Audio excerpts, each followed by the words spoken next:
everybody's talking about it. We're also going to talk about it because it's relevant, it's hot, and it's what's happening. Okay, so everybody's talking about Liz the Wiz right now. The woman, if you don't know her, it's the woman who made a career out of telling us how to avoid the very thing that is unfortunately happening to her right now.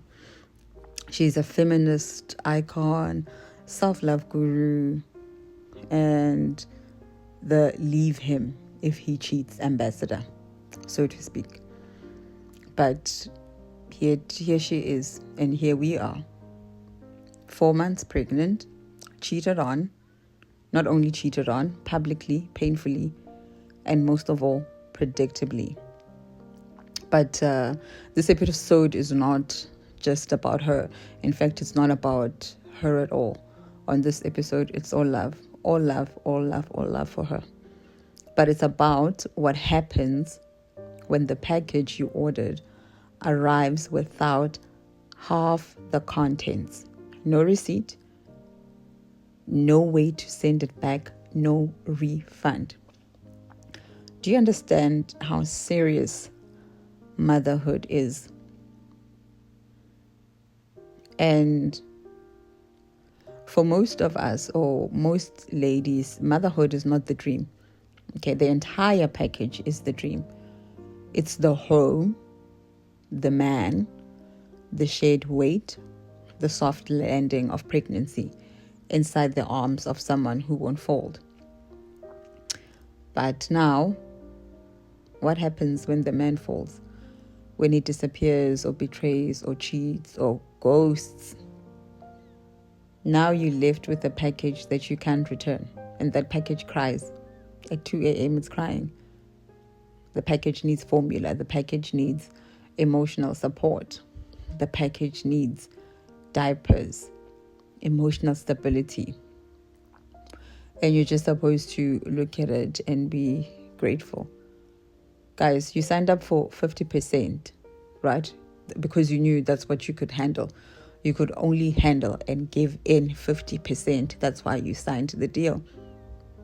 But now halfway through it, all of a sudden, you're required to put in 100%.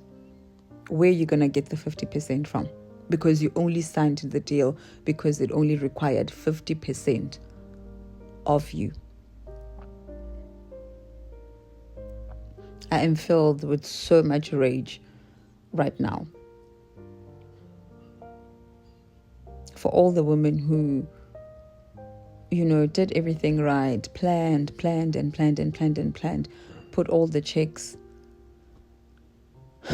ticked the I's, ticked the I's, dotted the I's and crossed the T's. I know right now there are mothers single mothers, let me say, who are filled with rage, the kind of rage that creeps in quietly.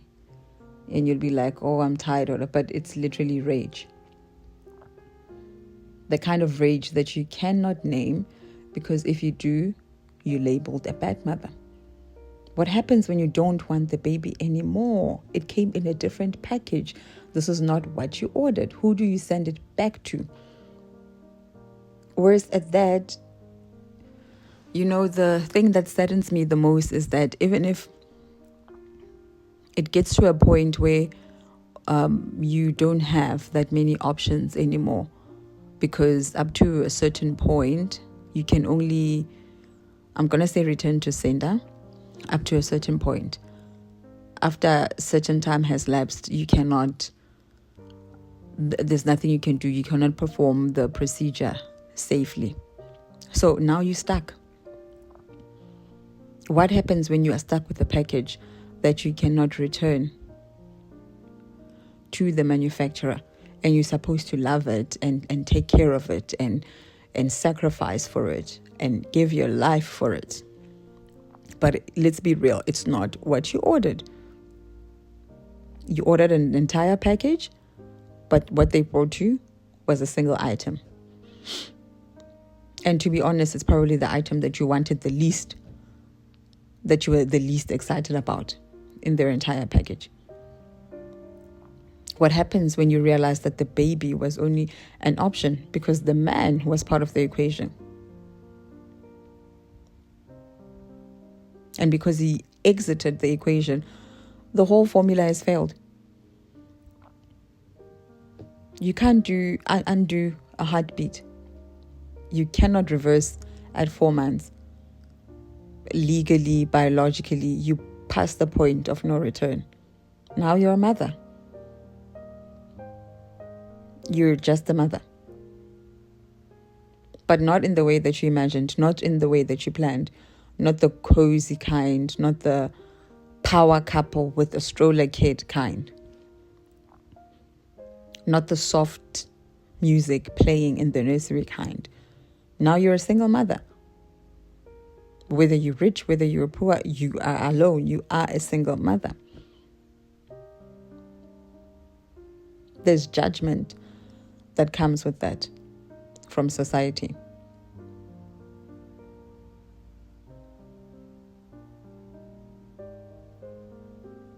Nobody tells you how permanent this choice is. That once you've crossed a certain line, it's no longer about your dreams. It's about survival. It's about being called strong when you're really just abandoned. That's what it is. You're not strong. You were abandoned. It's about smiling at the baby and resenting them in the same breath. I think there are some single mothers out there who feel like if their husband, their partner, their boyfriend had stayed, they know for a fact they would have loved the child differently. But no one talks about that. No one dares to admit the resentment isn't about the baby. The resentment is definitely not about the baby. It's about the betrayal. But the baby is the only one that's still there to absorb it. But you still have to show up. You still have to feed. You still have to keep breathing. And you'll hear comments from society like, you're so brave. It's not bravery. It's an entrapment dressed as motherhood. And before anyone comes here to tell us that, no, you'll find love again, or that everything happens for a reason, save it. It's not about healing. It's not about solutions. It's about truth. And this is what I'm not going to say most women. I'm going to say some women are too ashamed to say. That they wouldn't have done this if they'd known for a fact that they'd be doing it alone. It's not what they signed up for. That the baby came in a box that promised more than just a heartbeat. And now they carry it alone forever.